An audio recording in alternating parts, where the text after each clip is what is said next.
ఊడలమర్రి చెట్టు దెయ్యం 6 కథ పూర్తయిన కొన్ని రోజుల తరువాత ఒక పెద్ద నది దగ్గర ఒక చిన్న గ్రామముండేది. ఆ గ్రామంలో ఒకరోజు చాలా విచిత్రమైన మరియు భయంకరమైన సంఘటనలు ప్రారంభమయ్యాయి. గ్రామంలో ప్రజలకు తలలు లేని మృతదేహాలు కనిపించాయి. ప్రతిరోజూ ఉదయం గ్రామస్తులకు బావి దగ్గర ఒక తలలేని శవం కనిపించేది. ఎవరు గ్రామస్తుల తలలను నరికి తీసుకెళ్తున్నారు అనేది ఆ గ్రామస్తులకు అర్థం కాలేదు. ఒక రాత్రి మీనా అనే ఒక మహిళ తన పొరుగింటి నుండి ఎవరో అరుస్తున్నట్లు శబ్దం విన్నది. మీనా చాలా భయపడుతూ మెల్లగా తన కిటికీ నుండి బయటకు చూసింది.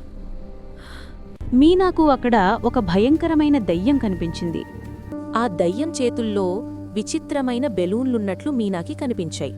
ఆ బెలూన్లు గాల్లో తేలుతున్నాయి. కాని మీనా జాగ్రత్తగా చూసినప్పుడు ఆ దయ్యం చేతిలో ఉన్నవి బెలూన్లు కావు, అవి మనుషుల తలలు.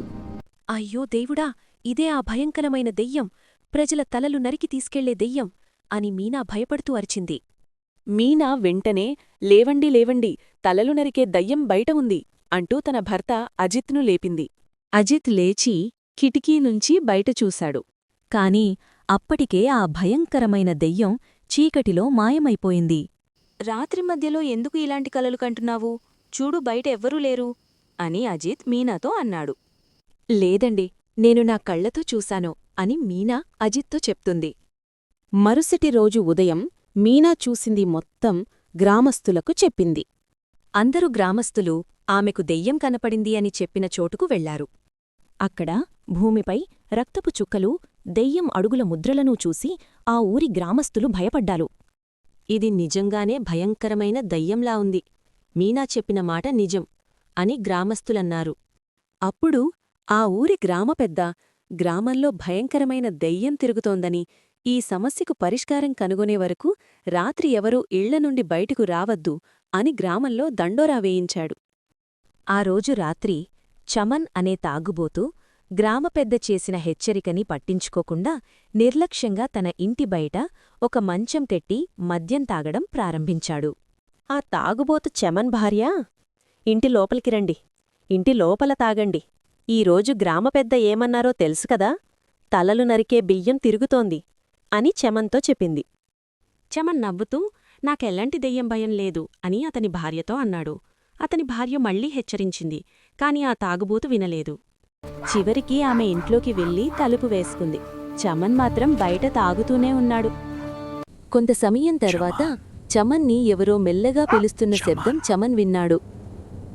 చమన్ భయపడి వెంటనే ఇంటివైపు పరిగెత్తాడు. త్వరగా తలుపు తెరువు అని తన భార్యను పిలిచాడు. అతని భార్య తలుపు తెరిచింది. చమన్ లోపలికి వెళ్లి తలుపుని మూసివేశాడు. చమన్ ఇంటి బయట ఆ భయంకరమైన దయ్యం నిలబడి ఉంది. ఆమె కళ్లకు బయట ఉన్న మద్యం బాటిల్ కనిపించింది. ఆ భయంకరమైన దెయ్యం బాటిల్ తీసుకుని మొత్తం మద్యం తాగేసింది. వావ్, ఇది చాలా బావుంది అని ఆ దెయ్యం ఆనందంగా చెప్పింది. ఆ తర్వాత అక్కడి నుండి ఆ భయంకరమైన దెయ్యం వెళ్ళిపోయింది. మరుసటి రోజు చమన్ జరిగినదంతా గ్రామస్తులకు చెప్పాడు. ఆ దెయ్యానికి మద్యమంటే ఇష్టం అని ఆ గ్రామస్తులకు అర్థమైంది. ఆ ఊరి గ్రామస్తులు కలిసి ఆ రాత్రి మళ్లీ చమన్ ఇంటి బయట ఒక బాటిల్ పెట్టారు. కాని ఈసారి అందులో మద్యం కాకుండా పవిత్రమైన గంగాజలం పెట్టారు. గ్రామస్తులంతా తమ ఇళ్లలో దాక్కుని కిటికీల ద్వారా బయట చూస్తున్నారు. కొద్దిసేపటికి ఒక కుక్క అరవడం ప్రారంభించింది. ఏదో విచిత్రమైన ఆకారం వస్తోంది అని గ్రామస్తులు గుసగుసలాడుతూ ఉన్నారు. కొన్ని క్షణాల తర్వాత ఆ భయంకరమైన దయ్యం అక్కడికి వచ్చింది. ఆ భయంకరమైన దయ్యం బాటిల్ చూసి గ్రామస్తులు తనకి నచ్చిన మద్యం బాటిల్ పెట్టినట్టున్నారు అని ఆనందంగా నవ్వింది. ఆ భయంకరమైన దెయ్యం బాటిల్ తీసుకుని ఒకే ఊపులో తాగేసింది. కాని ఒక్కసారిగా ఆ భయంకరమైన దయ్యం శరీరం లోపల నుండి మంటలు రావడం మొదలయ్యాయి. మీరు నాతో ఏం తాగించారు అని దయ్యం పెద్దగా అరిచింది. ఆ భయంకరమైన దెయ్యం మీరు నాతో ఏం తాగించారు అని దెయ్యం పెద్దగా అరిచింది. గ్రామస్తులు తమ ఇళ్ల నుండి బయటకు వచ్చారు. ఆ ఊరి గ్రామస్తులు అది మద్యం కాదు, అది పవిత్రమైన గంగాజలం అని ఆ భయంకరమైన దెయ్యంతో అన్నారు. దయ్యం నొప్పితో పెద్దగా అరుస్తూ కొన్ని క్షణాల్లోనే ఆమె బూడిదైపోయింది. మళ్లీ చెడుపై మంచి విజయం సాధించింది. గ్రామస్థులు చెమంతో, ఇప్పటినుంచి నువ్వూ మద్యం తాగడం మానేసి పవిత్రమైన నీళ్లు తాగు, అప్పుడు నీ మనస్సు కూడా శుద్ధి అవుతుంది అని అన్నారు.